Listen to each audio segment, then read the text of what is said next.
కొందరంటే కొందరికి అరుదైన అవకాశాలుంటాయి.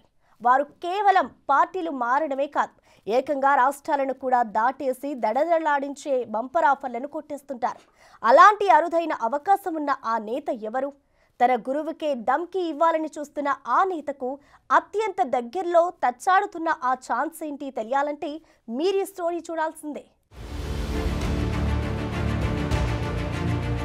రాజధాని పాండిచ్చేరికి 800 కిలోమీటర్ల దూరంలో ఉన్న యానాం నియోజకవర్గంలో ఇప్పుడిప్పుడే కొత్త రాజకీయ సమీకరణాలు మారుతూ వస్తున్నాయి. గత ఎన్నికల వరకు యానాం నియోజకవర్గం పేరు చెబితే వినిపించే పేరు the one and only Malladi Krishna Rao. 30 years ఇండస్ట్రీగా పేరున్న ఆయన యానాం రాజకీయాలను 3 దశకాలుగా శాసించారు అనే పేరుంది. ఇటు ఎమ్మెల్యేగా అటు మంత్రిగా కాంగ్రెస్ తర్వాత ఎన్ఆర్ కాంగ్రెస్ లో ఒక వెలుగు వెలిగిన మల్లాడి 2021లో తాత్కాలిక రాజకీయ సన్యాసం తీసుకున్నారు. ఈ దిశగా ఒక ప్రకటన కూడా చేశారు. 2021లో తన రాజకీయ వారసులుగా తన శిష్యులను నిలబెడతారని ప్రకటన చేసిన కృష్ణారావు ఆ ఎన్నికల సమయంలో ప్రస్తుత పాండి సీఎం రంగస్వామిని యానాం బరిలోకి దింపారు. పాండి నుంచి కూడా పోటీ చేసిన రంగస్వామి వైపు యానాం ప్రజలు ఎంత మాత్రం మక్కువ చూపలేదు సరికదా, బీజేపీ రెబల్ గొల్లపల్లి అశోక్ ని గెలిపించి యానాం రాసిచ్చేశారు. ఎమ్మెల్యేగా ఎన్నికైన రెబల్ అశోక్ తిరిగి బీజేపీలోకి చేరి ప్రభుత్వంలో భాగస్వామ్యమయ్యారు. ఇప్పటి వరకు యానాం రాజకీయ నావ సజావుగా సాగుతుందనుకునే లోపు సడన్ గా మరో కుదుపు.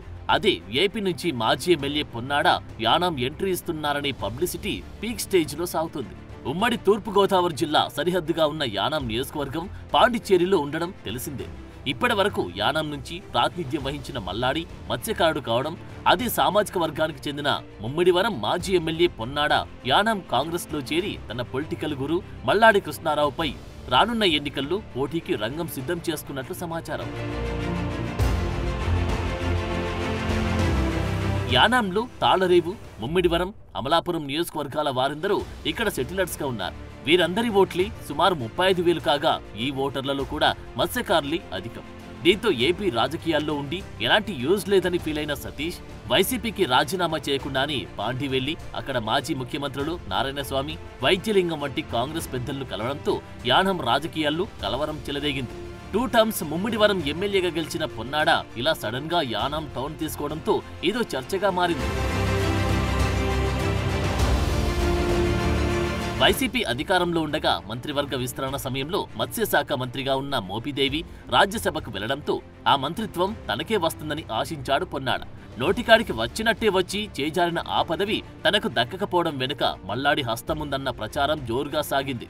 జగన్ కు అత్యంత సన్నిహితంగా ఉండే మల్లాడి ఈ పదవి తొలిసారి ఎమ్మెల్యే అయిన సిదరి అప్పల్రాజుకు ఇప్పించారని, దీంతో ఎలాగైనా ఆ కసి తీర్చుకోవాలని సతీష్ డిసైడ్ అయినట్టు యానాం రాజకీయ వర్గాల బోగట్ట.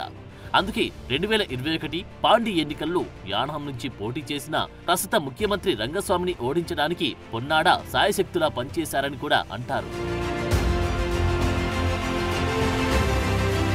తన శిష్యుడి రాజకీయ కక్ష సాధింపును గురువు మల్లాడి కూడా సీరియస్ గా తీసుకున్నారని, అందుకే 2024 ఎన్నికల్లో ముమ్మిడివరం నుంచి బరిలోకి దిగిన పొన్నాడను ఓడించి తీరుతానని శపథం చేశారని, అనుకున్నట్టే ఏపీలో కూటమి హవా ముందు పొన్నాడ కొట్టుకుపోయారని, దీంతో మల్లాడి అనుకున్న పని కూటమి చేసినందుకు ఆయన లోలోన ఎంతగానో సంతోషిస్తున్నారని అంటారు స్థానికులు.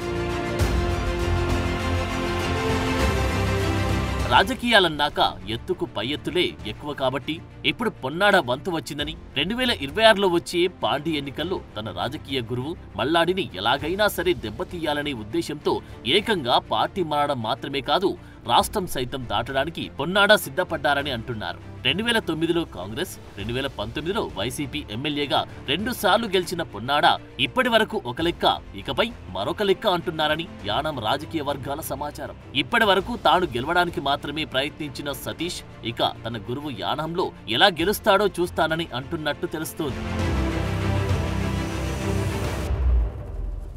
తన శిష్యుడి నుంచి ఇంతటి రాజకీయ సవాలను ఎదుర్కొంటున్న మాజీ మంత్రి మల్లాడి ప్రస్తుత ముఖ్యమంత్రి రంగస్వామి నియోజకవర్గంలో ఏం చేసినా అదంతా తన వల్లే సాధ్యమైందని తమకేసుకుంటున్నట్టు ఇన్నర్ సర్కిల్స్ బిగ్ టాక్. దానికి తోడు ప్రస్తుత ఎమ్మెల్యే అశోక్ ఏమంతా ఎఫెక్టివ్ గా లేకపోవడంతో కృష్ణారావు చేస్తున్న ప్రచారం కూడా జనం బాగానే నమ్ముతున్నట్టు తెలుస్తోంది.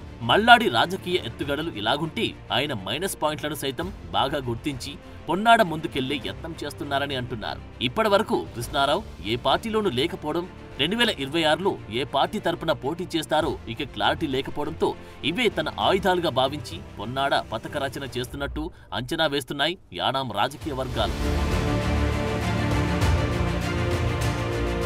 అందుకే తన కాంగ్రెస్ పరిచయాలను పావులుగా వాడుకుంటున్న పొన్నాడ సతీష్ ముందుగానే తన యానాం సీటు కన్ఫర్మ్ చేసుకున్నారని, రాష్ట్రం మారినా అక్కడంతా మనవాళ్లే ఉన్నారు కాబట్టి ఇటు గురువును కొట్టి అటు యానాం ఎమ్మెల్యేగా గెలిచి తొడగొట్టాలని పొన్నాడ చూస్తున్నారంటున్నారు. మరి ఈ గురు శిష్యుల యానాం పోరులో గెలిచేదెవరు, ఓడేదెవరు తెలియాలంటే కొన్నాళ్లు వేచి చూడక తప్పదంటున్నారు యానాం ఓటర్లు.